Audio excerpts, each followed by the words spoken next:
Those dogs always make me laugh. I'll give myself credit. Ladies and gentlemen, it's a wonderful day. I'm here with the man, the myth, the legend, Scott Redler. Not only did he call the China rally, not only did he remember to get his wife flowers a day early, I believe. Wednesday. He also predicted that the Eagles would win the Super Bowl. I thought Scott was crazy. I'll tell you, I should be friggin' retired. I should be drinking margaritas with you, even though I don't have sugar. Like, I've had some pretty serious calls, and I think a lot of people are excited and a lot of people making money. So that's all I want to do. You know, I love to do them as well as make them, but to be honest, I don't bet on football. I don't believe in gambling, really. You know, and that's why I've gotten into fights with, who out there in the universe. I don't glorify gambling. I try and focus on a routine and a process so people could have calculated risks. And I really feel like all through football, because I don't gamble, I've been just calling. Well, Chase helps me. I thought the Eagles were going to win, so I put out there, and people bet on it, and I was just rooting for them, and they won. And as far as China, I did do a lot of really good trades here. Like 2 weeks ago, I got really involved with Baba. Midweek, I got more involved with Baidu. We had a bunch of these on power plays, and I even was on Fox Business with Liz Klayman on Wednesday and went over a few of the things that we already put on with power plays, and here we are, and a lot of them worked out really well. And it was a good week. Not every week happens like this, but I think we might have been like 8 for 10, if not more than that. And hopefully some people put some real money to work to help out their first quarter or even the month of February. Yeah. Scott, you mind if I tell you a little story? Sure. So I was in Mexico a couple of weeks ago, and I ended up with like a couple friends in like a little bit of a seedy part of town. And like, I'm having a drink, and this big guy comes over to me, like he puts his arm around me and he's like, I want to talk to you. So he pulls me around the corner. Right? Like by the bathroom. And he pulls out a knife. And he says, you're going to tell me something right now. And I'm like, I'm freaking out. You know what he asked me, Scott? You know what he wanted to know? Well, the Chinese markets were going to rally? He said, how do I sign up for Scott Redler's Power Plays Options, Scott's new options newsletter? T3live.com/PPO. The link is in the tweet. The link is down in the description. So if you want to get Scott's options ideas every week, go to T3live.com/PPO. And I apologize for the little lie I told. But yeah, link is down below. You could have been a little nicer. You would have told them. You didn't have to like strong arm me like that. I like the drama, Scott. That was a great story. That was like, you know what? Because I'll be honest with you. My friend who went to Italy he's in the Vision Expo. He just told me a different story, how he was there in Italy and he called an Uber and he was out with a bunch of guys. It was like 5-6 guys. It was like 11:30 at night. They were drinking and they hung out. They had a great dinner. He called an Uber and went outside the restaurant. It was like 11:30 to go home, and car came over, splashed an Uber sign. He thought it was his Uber, went in there, went around the block, and they friggin' mugged him. So I was like, I thought you told me this fucking my bad story. You just tell me how I got mugged in Milan because there was this ring for foreigners where, you call an Uber, they say, hey, an American coming to, get an Uber, and they picked him up and they brought him like 3 blocks away, and they took his wallet, took all his stuff, and he had to like run back to the restaurant. So moral of the story is, if you're overseas, I guess there's got to be a way to verify, if you call an Uber, who's coming to get you, because there are these, rings out there that are taking advantage of the situation. It's one to grow on, a little piece of advice. Yes, that is very good travel advice. There are a lot of scams related to Uber, especially if you are not American. You have to do some research and find the best way to actually get around. So, Scott, let's talk about what's been going on in the market. Now, the big story this week was, I would say the first thing is the market looking at the hot CPI and PPI and saying, don't care, we're buying, we don't care. And then China's been going gangbusters. So we know you've done well with Baidu, with PDD, with Alibaba, of course. So Baba started the whole thing. Yeah. So what made you go all in with China? Well, I think in the last I'm not sure, but don't quote me because of compliance. But I feel like in our 2024 report for 2025, I did say you could accumulate the FXI, and I thought that the FXI would outperform the S&P, considering the S&P is up 48% over the past 2 years, and the FXI has done nothing in 3. So I'm like, it's probably time for China to wake up. I do think that because of my experience, I lived through the financial crisis of 2007, 2008, and I remember that huge decline. It was scary as hell. By 2012, the S&P was back at an all-time high, and then we've had a major run since. So I do think that we are kind of predictive of what the Chinese markets are going through, because we were a bit more mature and they were the growth, and they had a lot of problems with real estate. They, I'm not going to get into their culture and how 4 or 5 different members of the family pool money so they could live in Shanghai or Beijing and have this status, and all those, cities that never really existed that they built to keep the GDP up, it all exploded. And it's been that way for a while, but anyway, I think they've worked through it. I think that, the stimulus now, they turned the corner, and there's a lot of really, nice charts. And, so besides that, with the FXI, I've been saying Bob has been on my do not touch list for 2 years, and Baidu and some of these others.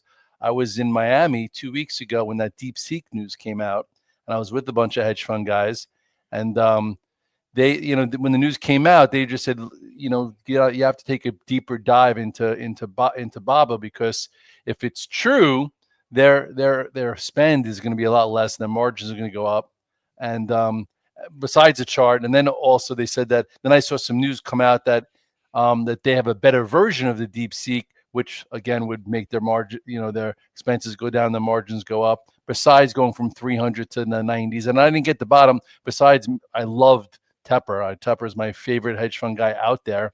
I think he's the realest guy I've out there. I live in Short Hills. He's been around. Not say I'm buddy with him, but anyway. I just when he started to say he was involved in China a month ago, and then he doubled down. He didn't sell into it, and then you put the charts together, put active sequences together. So let's go to Baba real quick, just to show you according to the chart, Michael. Like, you have to like put a lot of things together, pieces of a puzzle, and then you go with it. So really, I didn't catch a spot. There was nothing down here that excited me.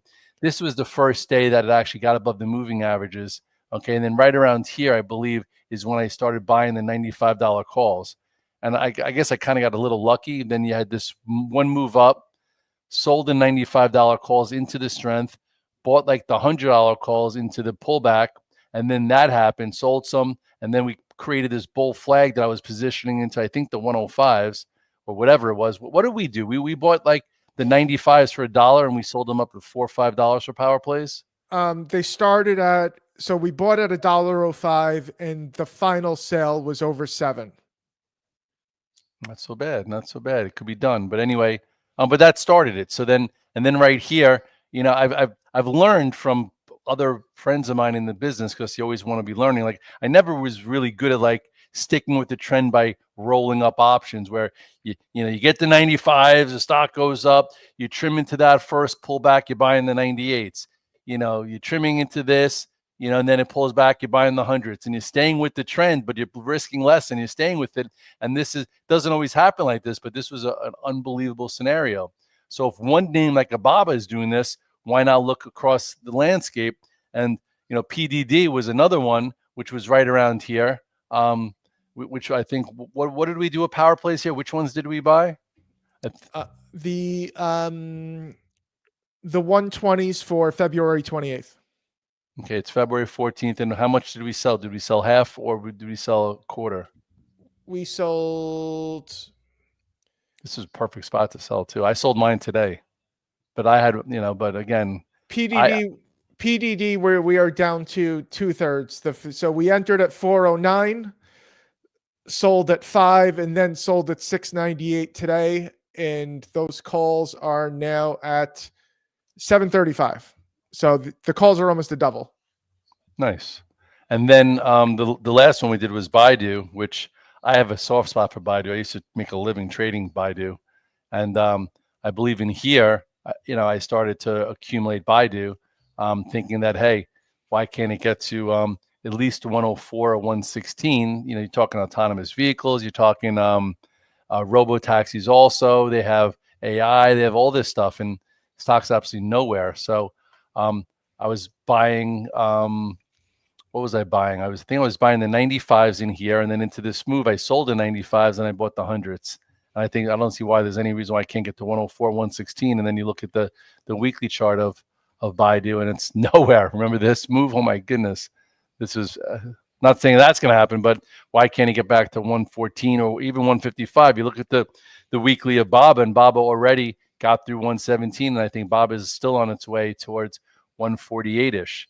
So the technicals are backing up a bit more of the fundamental thesis, and it's getting more trust and more traction. So, you know, again, I try and say I'm like an expert in technical analysis. I know a lot about that, but you have to know a little about everything else, about fundamental analysis, about what other people in other areas of the market do, whether they're hedge funds, they're mutual funds, the market mechanics. So anyway, that's what 30 years of experience comes to, and so I'm usually in some of them. And then I put the plays out for whoever they want, you know, for whoever they want. And there's some times where I'll put out 5 plays, I'll be in one. At least this time I put out 3, and I was actually in all 3, and all 3 worked out pretty well. So hopefully everyone is very happy, and it's February 14th, Valentine's Day. Maybe everyone will get a little action.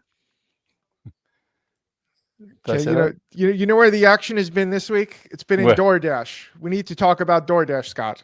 So on Tuesday, Scott comes to me and he says, we need to do a call spread for DoorDash and earnings. And I said, Scott, you're crazy.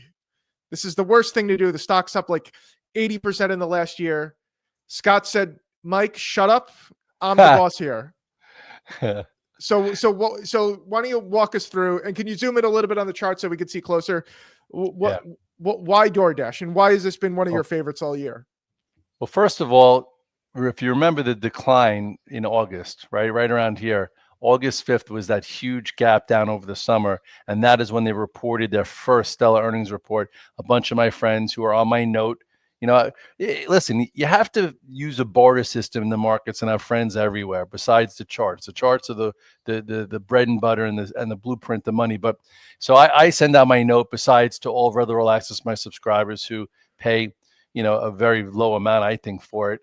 You know, I send it to some people. That's why I'm on Fox Business. I don't have a publicist working for me. People spend $5,000 a month for a publicist to get them on some stupid media site for a half a day.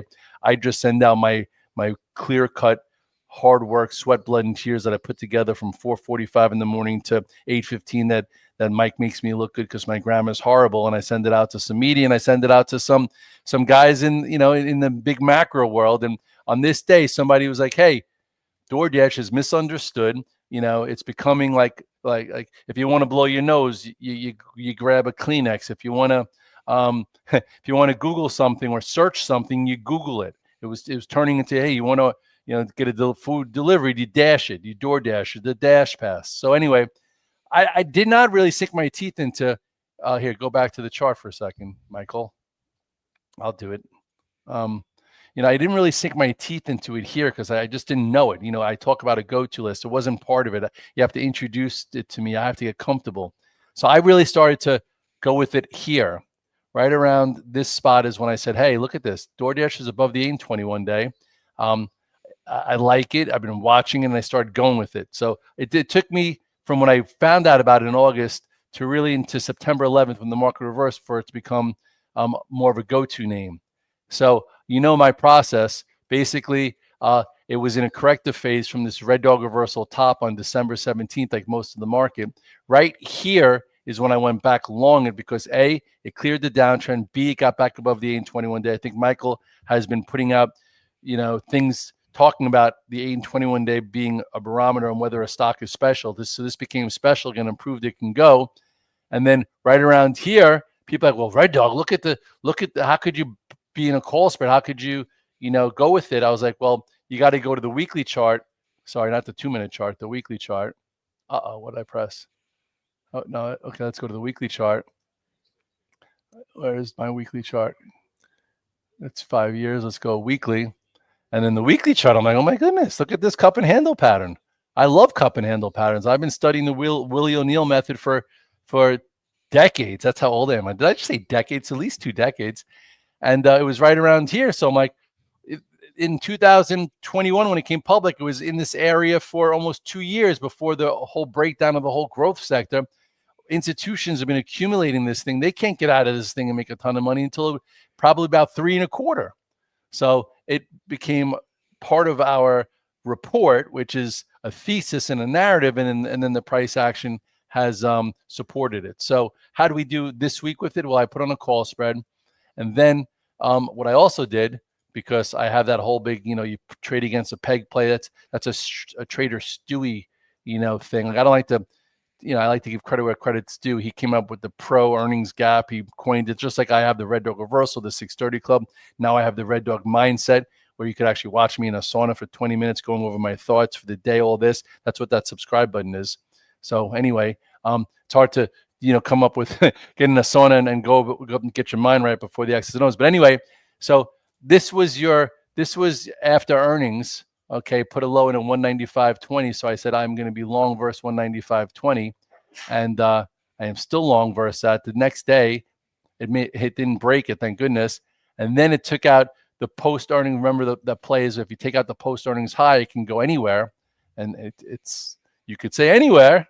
So and now it's staying. If you could stay with an active sequence that's working well technically, and you have a fundamental thesis behind it, you can make a ton of money.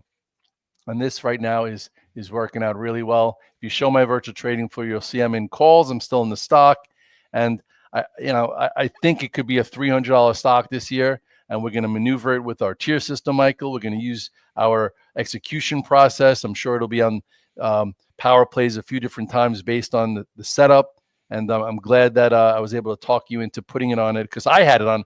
So every now and then when I'm in the stock and I'm in options, and people are like, why isn't that a power play?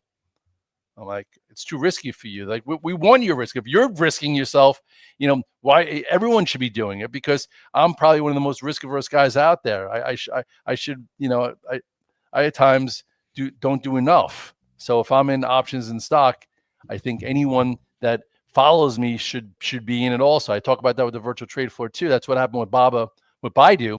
I was in Baidu options first, and then I went in the stock. That means my narrative turned into a trade, and then I'm like, and the Alpha team, you guys better pay attention to that. And anyway, and usually that could become a power play, but it's not a day trade. It's something that I think over 1 to 3 to 4 weeks or 6 weeks could change in the right direction. Like, I remember Michael. It used to be like, hey, go back to Michael. Used to be like, I used to have real parameters for the power play, and then for sometimes, I could be right, I could be wrong. Michael's like, just put them in something that you think is going to make them money and not risk a lot, and it's something you're focusing on. I'm like, done. And that's what really power plays turned into. And now a lot of people trade options, so we try and do options around the chart pattern, and that's why with the binary event we went with DoorDash. What's up, Nego? Yes, DoorDash has been beautiful. The call spread down went at 309, and now it's at nearly $9. Wow, it's a awesome. miracle. It's not a miracle. It's just a play. God blessed us with this beautiful trade. We should be thankful. It's a miracle. He gave us he gave us the wisdom and the courage to pull it off. That's not true. I totally against it. Whoever has done plays like this have built up self-esteem and self-confidence by looking at the setup, putting on the trade, and going with it. Listen, I pick up garbage every day for karma. I want to, make the world a better place and do good things happen. But I don't believe in the gods for trades, okay? If you're in a bad trade, the gods aren't going to save you money and get you out of it. You got to use a stop. If you want to get in a trade that has a high probability setup, well, no one's putting you in it against yourself. So how are you going to put yourself in a trade? You develop your go time. How do you develop your go time? You do hard things. How do you build self-confidence to execute? You know what? You have your morning routine and process, and that's what we try and do here. A lot of traders that, in T3 have learned the Red Dog mindset because they're with me every single day, and they've have their process and plan. I've seen thousands of traders come and go because they don't know their risk. They're not balanced. They don't know how to burn off a bad day. when their highs are too high, they're friggin' going out and buying 3 more houses, 5 more cars. And then if we're in a sideways market, they can't afford it. And then they friggin' overtrade and they become shells of themselves. And they wind up, with a limousine company in the Hamptons. Anyhow. Okay, so let's talk about sort of the other big thing in the market. So, is there such a thing as bad news anymore? Because because we had those multiple Mondays where there's bad news. They just get bought, the CPI, the PPI, and I mean, like I feel like the mantra is to like not argue with what's happening, just accept it and make money from it. But like, what do you think is out there in terms of like the mood? Well, listen, it's very specific. Like, think about 6 months ago, what was working. Amazon was working, Google was working. You had some trade, like somewhere almost at an all-time high. And go back to the chart. Look at this. Microsoft is nowhere. It's not Microsoft. Microsoft isn't leading us. Microsoft is lucky that it's holding 404. I put on some options just in case it wakes up, and it's not working. Google, not working. Look at that big hole in the chart. So if you're in these names saying, well, these were the leaders 3-4 months ago, it's still, they're not giving money away on trees. Okay, what was the other one? There was Google. First of all, Tesla's kind of sucks too. Excuse my French. It put a high in and did a red dog reversal, sell a lower high, and we played a bounce back to the 8-day also. But then you have Meta, that people, all they want to talk about is how many up days it is. But meanwhile, look at this process. Look how it's above the 8-day. Right here, we had this on prior to the print, and look how it's been above the 8-day, and it's been buyable this entire time. Everyone's trying to talk everyone out of being in Meta, and Meta's working. Look at our other power play, Michael. Netflix. It's not an options power play, but it's a power play. We put this on. What price do we put on the Netflix power play? $9.91 ish. 997. Oh, okay. 997. Where is it now? It's 1057. And we're still in half, right? A quarter. I'm just saying, of the 8-day. If you're in Microsoft and Google, you're not happy. But if you're in Netflix and Meta, you're very happy. And finally, Apple woke up. Apple was a great play for us. Great play. And this, I was not long Apple. People like Red Dog used to be the Apple trader. How come you're not playing Apple, man? Because Apple's been in a bad trend. And then it was sold after earnings. Right here is when it changed. It almost changed. And right here is when we got back involved. Got above all the moving averages, and it's been acting awesome since, on its way back to 247-ish. It's a very specific tape. It's you can't, they're not giving money away either. They're really not. So they never give money away, but sometimes it's easier than others. So you have to be very prepared. You have to be very alert. You have to be very on your game, and you have to trust your community, like the Alpha Team T3. And if you want to be told what to do and you don't want to trust anyone, you just want to trust me and Michael, then join the power plays, because we basically tell you what to do. We give you outs. And lately, we've been actually using our tier system that I've developed over 20 years, so you could book some money and stay with the trade, in case it really works out longer, kind of like what this Netflix did. You want to hear something funny? I'll tell you a funny story. It's not even really that funny.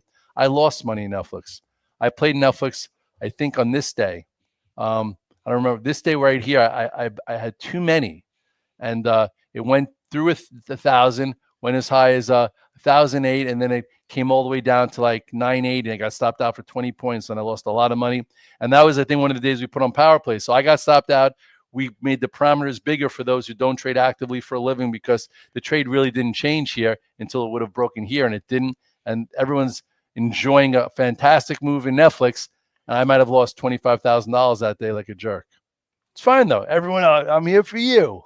So it just goes to show you how, you can have the right trade, the right setup, the right parameters. And if you have too much size and you don't approach it the right way, you might move on.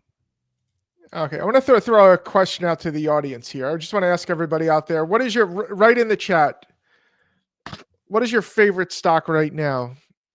Is it Palantir? That's the flavor of the day. Is it NVIDIA? Let us know, what is your favorite stock right now? So Scott, I'm going to ask you a really, really stupid question. There are no stupid questions. I trust me, I can do it. I can pull it off. But I mean, do you think like, I mean, this is the most obvious question in the world, but like,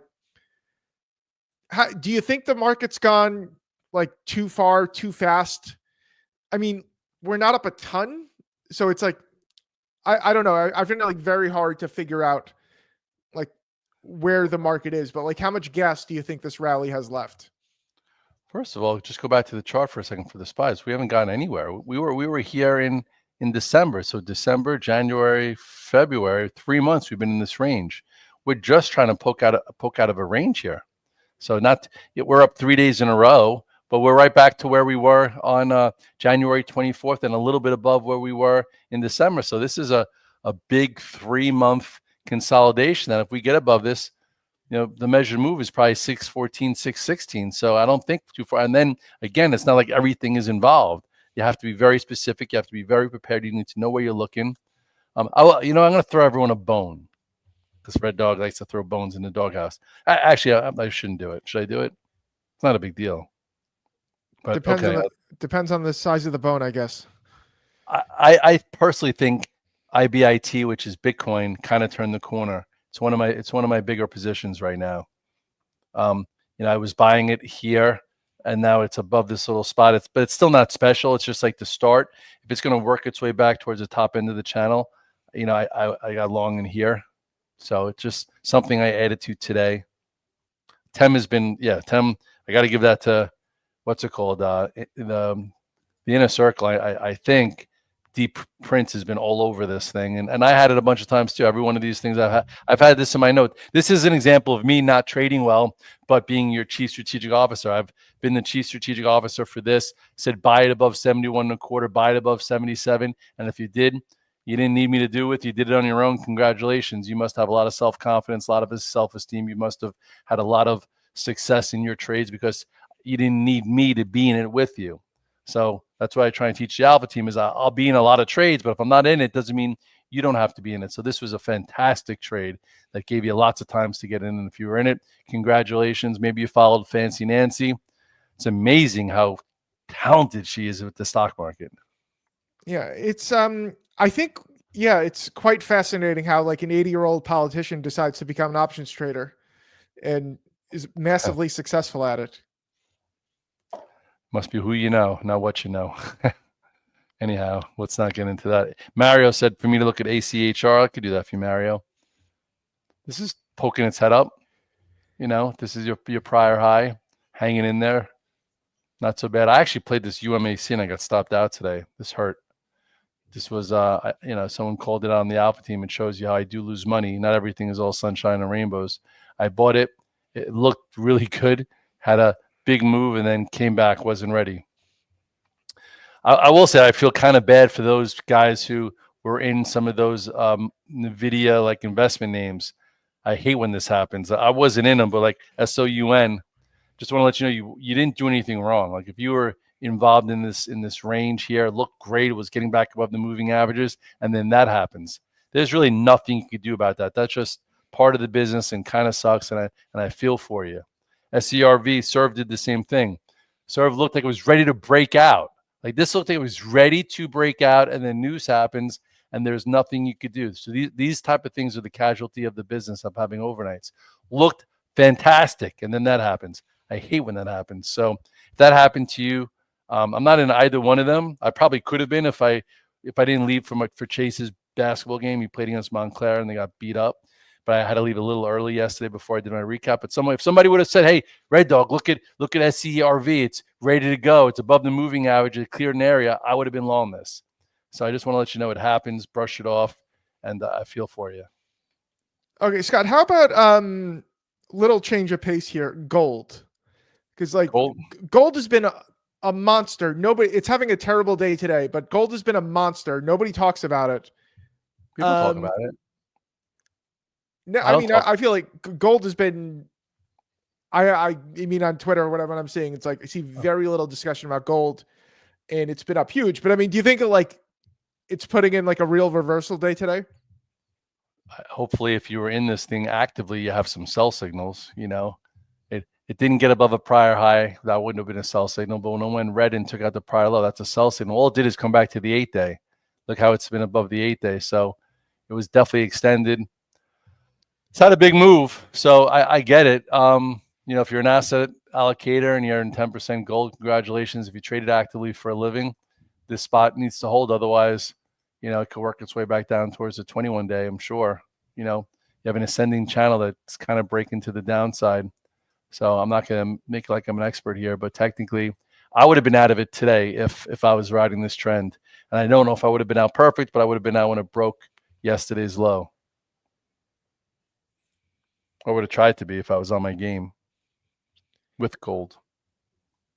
Okay. It's just saying that he thinks that Ether could do better than Bitcoin moving up. Should we take a look at it? I've never even looked at this thing, really. ETHE. Yeah, it's not so great. It's actually broke. It's pretty damn broken, to be honest. Grayscale Ethereum. There is a gap, I guess. Wow, this must have been painful right here. Yeah, I haven't been an investor in Ethereum. I literally, with Bitcoin, I've turned into just, what do they call it? A maxi, not a maxi pad, but a maxi, where I just trade IBIT if I want to be in it. The miners are really hard. We had a great time period, Michael, when we were like in the Wolf and we were in, Riot and we were in Mara, but then recently, like, it's just hard to tell. Like even Mister's been really hard. Mister for a good time period when we had it on as a power play as well. I think we had it on as power play. It was leading the market. It was above the 8 and 21-day. Bitcoin would be down. It would still be up. Bitcoin would be up. It'd be up even more. That was like right around here. And now, actually, this looks pretty. This is another little tidbit. This seems like it's getting better. If you wanted a reason to be in Mister, today is giving you a little bit of a reason. What do you think, Mike? I can't get behind it. It's because I feel like MicroStrategy is going to be at like $20 at some point in the next 2 years, but it might be at 1,000 before that. I'm not a fan. I just don't. That added absolutely no value right there. That's like I'm cautiously negative or optimistic, and things aren't going to end well, but I have no idea, so I'm not playing it. Yeah, but I hear you. I hear that all the time on TV. I yell at the TV set when I hear that. Why? Like it can go to 1,000, but it can go to $20. Okay. Yeah, which is the rationale for just saying I'm staying away. We can Scott, why don't we play financial TV? You be the bull and I'll be the bear, and I'll just disagree with whatever you say, and then we'll walk away in 45 seconds. Right. So ask me. So I'm Scott Wapner. So okay. Anyway, if I'm looking at Mister right now and I was looking for a reason to be in it, I would say today is a small reason to be in it. It's breaking its downtrend a little bit. It's trying to reclaim the moving averages. Bitcoin itself is poking its head up. There's not a lot of conviction here, but there's a small thought, and if you were long it, you could be long at verse 317. What I would probably do is I would either sell some puts. Actually, that's a little riskier. Maybe today's the day you put on some options. Where could it get to if it wants to be awesome? There's a pretty big void here back towards 400. So there is a small, I would say a small clue signal, like we take signals from the market. There's a small signal that Mister might be acting better over the next few weeks. That's my bullish case for that. What's your bearish case? Looking at the chart. MicroStrategy? Again, I have like a mental block with MicroStrategy, so it just leaves a bad taste in my mouth. So I'm incapable of doing anything rational with it, just because it just smells all wrong to me. All right, that's not a trading plan, but I get it. That's why you're my editor. Well, didn't you see war games? Sometimes the best move is not to play. That's true too. So you say you have no conviction here, and it's loose and wide, and there's been a lot of traps, which there has been. So I get it. Yeah, I only want to buy stocks I never have to sell. I don't trade. That's cool. Listen, Warren Buffett makes a lot of money. Coin, this is pretty predatory. It looked like it was going to go, came back in. Coin has been a choppy disaster. So I'm not. Every time someone asks me about coin, I'm like, I have no clue, nor do I have any rationale to be in it. I do know I have a coin credit card, which is pretty cool. When I had a lot of money in crypto, and I do still trade it. So there is it is pretty cool. But I would say Robinhood. Now that's crazy. That is a move. Robinhood reinvented themselves with the 24-hour weeks trading. It's been above all the moving averages. Robinhood has been fantastic. Congratulations to you guys that have been in it. I'm hoping that it goes up enough where public.com goes public, because I'm a private investor. If that happens, I might have to move to Puerto Rico so I don't pay taxes. You coming with me, Michael? If there's no taxes, I'll go with you anywhere. Well, there's like no, you got to pay like 5% taxes in Puerto Rico. But I was told I should be moving there 2 years ago. That the deal was going to come public with my 2 other deals, and it didn't happen. So my wife said, "There's no way we're going to Puerto Rico." That was a smart idea. Yeah, I mean, ARB, it sucks kind of right now, Mario. So we're in ARBE. It's getting close to being stopped out. I think we have it on as a power play too. For some reason, it's being kind of thrown into the robotics camp of where it's being divested by NVIDIA, but it's not. You could either put a stop in here at 260 or you could put a stop in at 237. I'm putting my stop in here. It's been very, very choppy. But again, it's not a hyper focus. It's just something, it's an Israeli-based company, and it got exciting for a little while, and now it's hard to tell.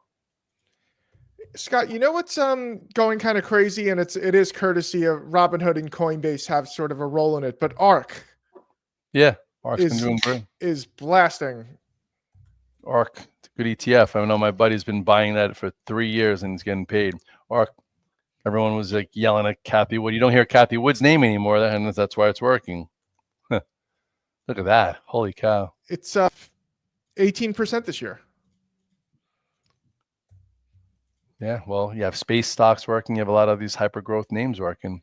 Look at that gap up, held the 8-day, cleared the spot before. So ARK right now is like a leading indicator. Again, believe it or not. Interesting. All right.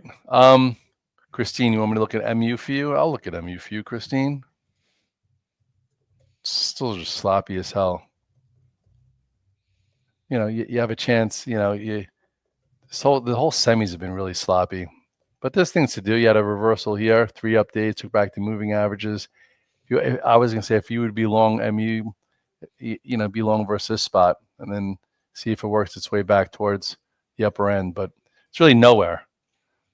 It's really just, it's better, but it's just still in a range, and there's a whole void here if it wants it, but it's not very compelling. Let's see. I want to see what AVGO looks like. This too is this tech, AVGO, which is Broadcom, looks better, but it's still just taking its time. Like no semis are like breaking out. NVIDIA's been awesome. NVIDIA, we uncovered the relative strength back here when I reclaimed 116.25. But this too is still just filling that deep seek gap that was a nice barometer. Yesterday, I remember in the 630 club, which I do, I was talking about how I was buying NVIDIA pre-market down $1, went green, and then I was buying it, and then I added through here, and nice trade. Alpha Team made a lot of money there as well. So, it's really nowhere, but that's what you call tactical trading. As an active professional, you can make money when stocks are doing nothing because of the way you could read the technicals better than anyone else out there, because we are surgeons. It's kind of like you work in a restaurant. Hey, maybe you get some free food here and there. If you work in the stock market, you could learn how to make money with all these kind of candlesticks. Sell signal, right? Red dog reversal sell signal. Buy signal. Back above the moving averages and holding it. Buy signal. Holding the 8-day. Buy signal. That's money there. Versus if you worked at Chipotle, maybe you get some grilled chicken. Right, Michael? What happened? I have mixed feelings about Chipotle. Why? It's better fast food than Taco Bell or McDonald's. Yeah, so my issue with Chipotle is the burritos. They don't seal the burrito. Like when after the burrito gets wrapped, it has to go back on the grill so it seals. That's my qualm with Chipotle. Does the cheese melt inside the burrito though? That's probably pretty good. It gets it nice and hot, gels it together. Yeah, I mean, it's like the tortilla needs like a little crisp to it. It needs like some grill marks on it. That's what I get upset every time I walk past Chipotle. I also live in Sunset Park in Brooklyn, which is like Mexican food heaven, and that would just not fly here. So Mario, who's a very smart guy, said that he thinks Kava is the next Chipotle. They sold that. It's been repairing since. This is a little Red Dog reversal today. If you want it to be long cab, you could be long verse 126. Not a bad idea. Probably draw a little bit of a downtrend here. So there's some room here if it wants it. Just like that, Mario. There is Something. there is a bull market in hummus. That's what I hear. Hummus? The bull market in hummus. All right. All right. It's 3:33. We've been blabbing for an hour. Is anyone getting any value here? Oklo has been freaking crazy. A lot of people shorting that thing, and it's just hanging out and going on. Remember when I had Oklo at 10:30? That was fun. Talk about new active sequences. That was a beautiful one. And then right here, it got good again. And wow. Getting a little loose and wide, though. I'd be careful with this one now. I'd be, but it, again, doesn't mean it's a short. Just be careful. But a really nice trade. If you were there early, we were there pretty early. I remember when the news came out right around here. This was a great trade for us in October. I played it again. I played a little SMR and NE. I'm not really so active in that sector right now. What else? Yeah. What else? Mario says he's in New York City next week. Oh, Mario wants to go out to dinner. Maybe IBM big play. Let's see. Yeah, IBM is a peg play. Definitely. You could be long IBM versus this area right here. You could be in verse 245, and then at some point, I don't know why this would lead to another move. This is beautiful play. Go for it. Go for it. Scott, I think JP Morgan needs to be looked at in light of the leaked Jamie Dimon audio coming out. I think we need to look at JP Morgan. What about how he was with Epstein on that island? No, I'm kidding. I don't know that. No, about how all these lazy young people need to get in the office. Oh, he's not playing. Listen, he plays a nice guy on TV, but we got a real dose. And I doubt, Jamie, if you are watching, I'm a shareholder. I was very, very happy to hear you going off, and I was like, that's the kind of guy I want leading. Meanwhile, he's been very conservative on the market. He's been, talking about higher rates. He's been very bearish for like 2 years. So he hasn't done anyone any favors besides keeping your money safe at JP Morgan. He's been, cautiously pessimistic versus cautiously optimistic, I think, over the last year or two. And we've been up 48% last year, consolidating, ready to go through an all-time high. And, and his stock has done phenomenal, and he's been somewhat of a pessimist. Oh, look at that, a little topping tail today. Anyway, but I hear you. All right. I think that is a good note to close us out on. And again, folks, if you want Scott's number one option idea every week, and often there is more than one idea per week, go to t3live.com/PPO. The link is also down below. If you're watching on Twitter, the link is in the tweet. If you're watching on YouTube, the link is down in the description. Scott, have an excellent weekend. And everybody out there, we'll just remind you it's Valentine's Day. I'm sure at least one person watching here is married and forgot it's Valentine's Day. So let's do a public service and just remind everybody it's Valentine's Day. Listen, everyone's like, Red Dog, where do you get the value added for Red Dog Mindset? I'm like, well, on Wednesday, while I was in the sauna doing my 20-minute workout, framing the day, I told everyone, today's the day to go buy your flowers and bring them to your spouse or significant other, and then all of a sudden surprise them on a Wednesday, because then they could enjoy it until Friday. And then if you gave it to them on Friday, like, oh, you did this last minute. No, you got it on Wednesday. So 2 days early was value added. So anyway, hopefully you got a little bit more value added than that by doing the fitness, getting the mind right and getting ready. But on Wednesday is when I gave my wife her flowers and, frisky time. Anyway, ahead of time. And then also, I think that was the day I also ordered flowers for my mom and my mother-in-law. So hopefully you order some flowers for your mom and your mother-in-law, because, that's it's a good thing to do as well. Okay, that's going to close us out, everybody.